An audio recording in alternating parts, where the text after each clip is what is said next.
Química das expectativas. Eu fiz um artigo que eu publiquei no meu blog a respeito dessa comparação de alguns conceitos químicos com as interações humanas e as expectativas.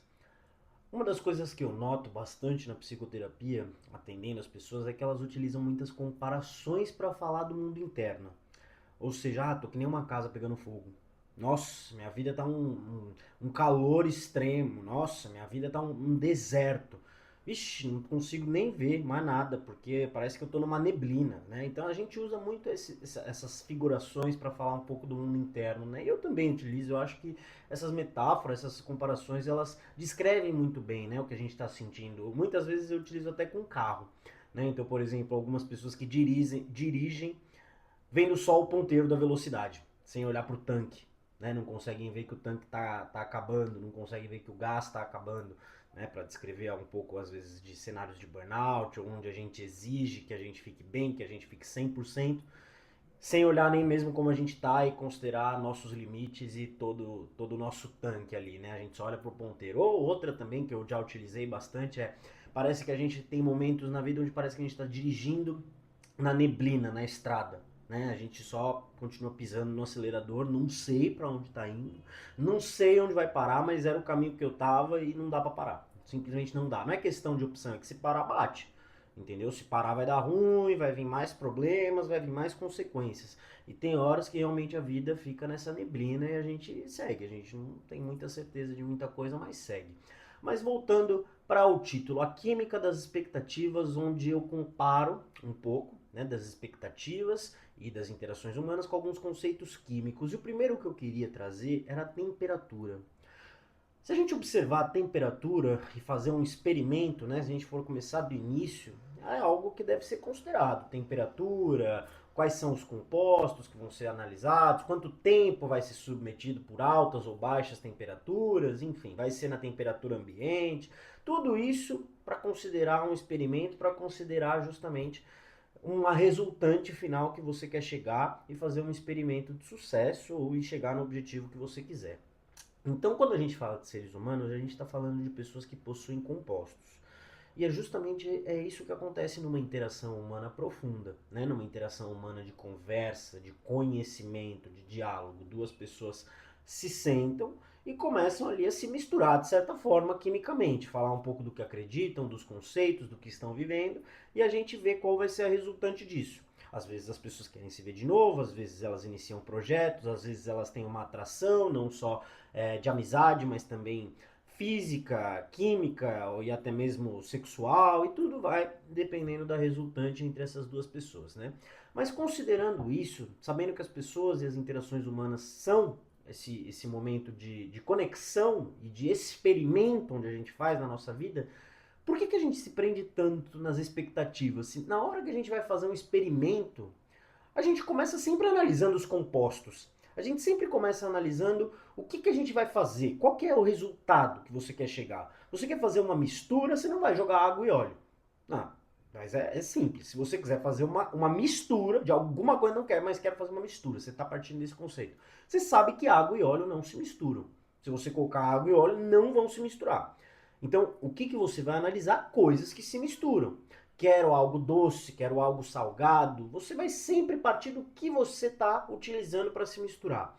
E nas interações humanas eu vejo que as pessoas já partem das expectativas. Parece que a gente começa tudo errado nas interações humanas. Ou seja, eu vou falar com aquela pessoa para ela gostar de mim. Vou falar com aquela pessoa porque eu tenho certeza que ela vai gostar disso, vai gostar daquilo, e eu vou falar de mais assuntos, e a gente vai se dar super bem, e daí depois a gente vai ficar falando do mesmo filme, da mesma série. Já parte do resultado. E nas interações humanas eu vejo que isso é frustrante, porque o resultado disso muitas vezes é negativo. Né? E é negativo diante das nossas expectativas, ou seja, a gente tinha a expectativa de chegar numa resultante, de chegar num lugar, e a decepção, né? Criou-se até um meme, expectativa e realidade. Porque é decepcionante, é decepcionante. Se a gente parte da nossa expectativa, a gente parte querendo o resultado, muitas vezes a gente se decepciona. Né? Então, por exemplo, retomando aqui que travou, mas se a gente parte do resultado, a gente sabe que a gente vai se frustrar e a gente tem certeza, na verdade, que isso acontece, porque isso realmente acontece. Agora, se a gente considerar que nós somos compostos, né? Eu sou uma pessoa composta de uma classe social, de um certo tipo de pensamento, de um certo nível de tolerância. Você consegue saber exatamente o tipo de pessoa que vai dar ruim, que vai dar explosão, digamos assim, que vai dar uma resultante explosiva quimicamente? Porque se você sabe os seus limites, você sabe o que você não gosta, se você tem o autoconhecimento, muitas vezes você vai se preservar nas suas experimentações sociais. E quando eu falo experimentações sociais, é justamente as pessoas que você vai conhecer. Lógico, não dá pra prever quem que é a pessoa, mas depois que você já conheceu a pessoa, depois que você viu como ela funciona, por que você muitas vezes ainda parte do princípio de que ela tem que mudar? De que ela vai mudar, de que ela tem que te ver de forma diferente, de que você tem que corrigir esses conceitos dela, de que ela tá errada. E isso é uma das coisas que eu vejo que traz maior frustração para as pessoas não digo só na terapia, mas para todo mundo, né? É uma experiência geral. Então, quando você sai desse movimento de iniciar os experimentos pelos resultados, você começa a buscar o autoconhecimento, porque você já começa a falar, tá, eu não sei quem que vão ser as pessoas que vão cruzar meu caminho. Realmente a gente não tem como saber. Né? Você conhece as pessoas que estão ao teu redor, sua mãe, o seu pai, sua família, amigos, namorado, namorada, pessoas do trabalho, você conhece elas, beleza. Mas e se você começar a estudar mais você? Você está 24 horas por dia com você o tempo inteiro. Você está usando o mesmo corpo, a mesma mente, a mesma vida. E se você começar a entender o que está pegando com você? Ou seja, ao invés de se perguntar por que aquela pessoa é assim, por que ela não muda, pergunta para você mesmo. Por que eu tô querendo que ela muda? Por que eu tô querendo que ela seja diferente? Por que isso é tão importante para mim? Comece a ir pro autoconhecimento, mas o autoconhecimento genuíno, que realmente questiona o que você está fazendo.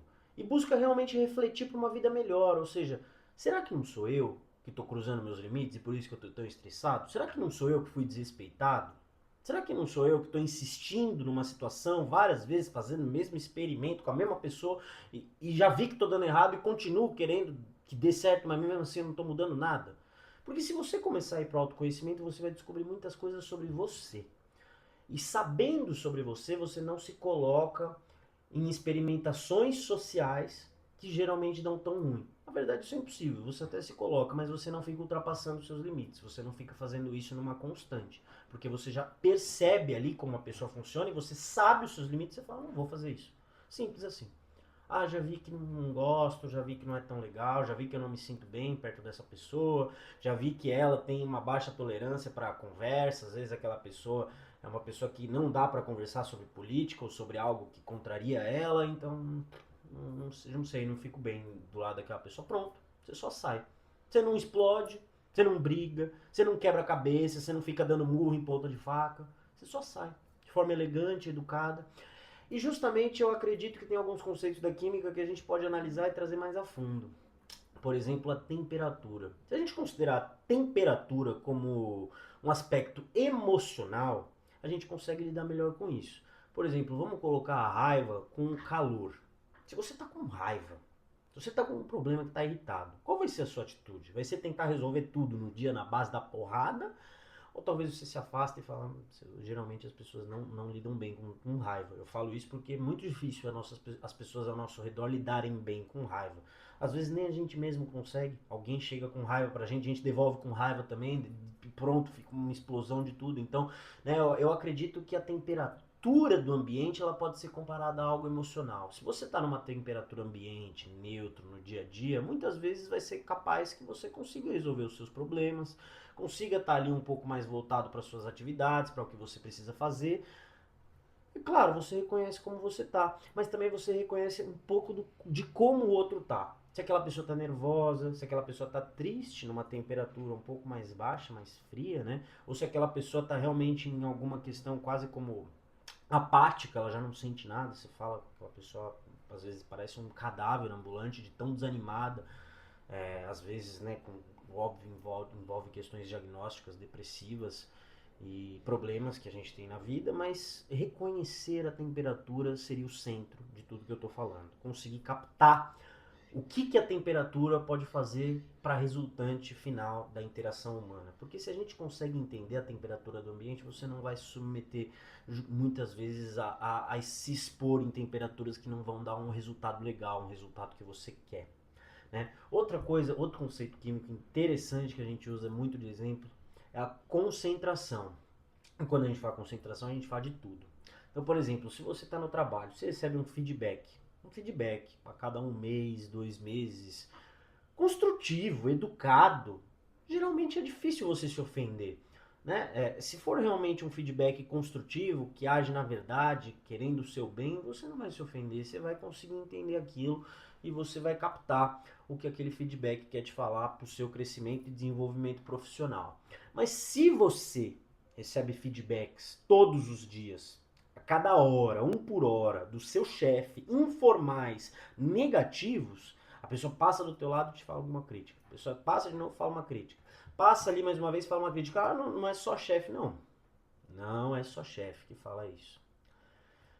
Também é a amiga que detesta a outra, que tem inveja. Também é namorado e namorada que às vezes não, já tá com raiva e começa a expressar isso através da crítica. Então tudo depende da concentração. Se for um pouco de tolerância, se for algo em um grau saudável, é importante que tenha uma concentração de alguns compostos para a gente melhorar como pessoa, né? Alguns compostos que realmente a gente precisa desenvolver e tirar isso da nossa vida. Mas se o negócio for uma concentração tão alta, não há quem tolere. Não há quem tolere.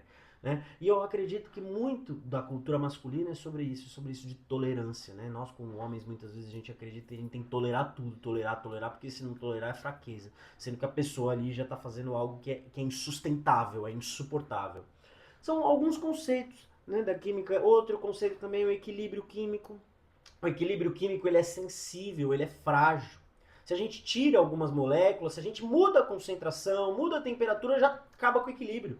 Então tem dias em que as coisas estão no equilíbrio químico. Mas e se a gente fica mais irritado? Mudou a temperatura. Vai manter o equilíbrio químico mesmo aumentando a temperatura?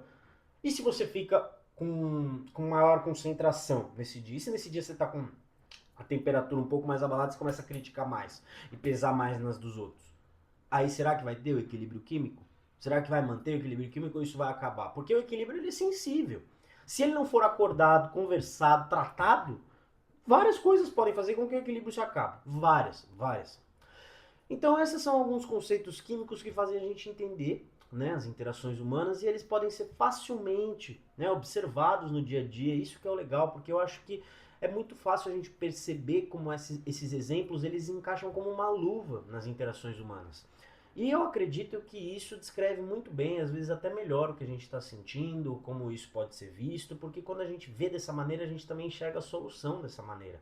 Né? Então a gente pode perceber que às vezes o problema é só diminuir a temperatura, diminuir a concentração, chegar no equilíbrio, né? Justamente falar mais sobre esses conceitos, se conhecer mais, saber mais seus limites, saber como você funciona, quem é esse, que compõe a química da sua mente, da sua psique, para você conseguir justamente saber como interagir com os outros, ao invés de você ficar preso na expectativa, os outros têm que mudar, os outros.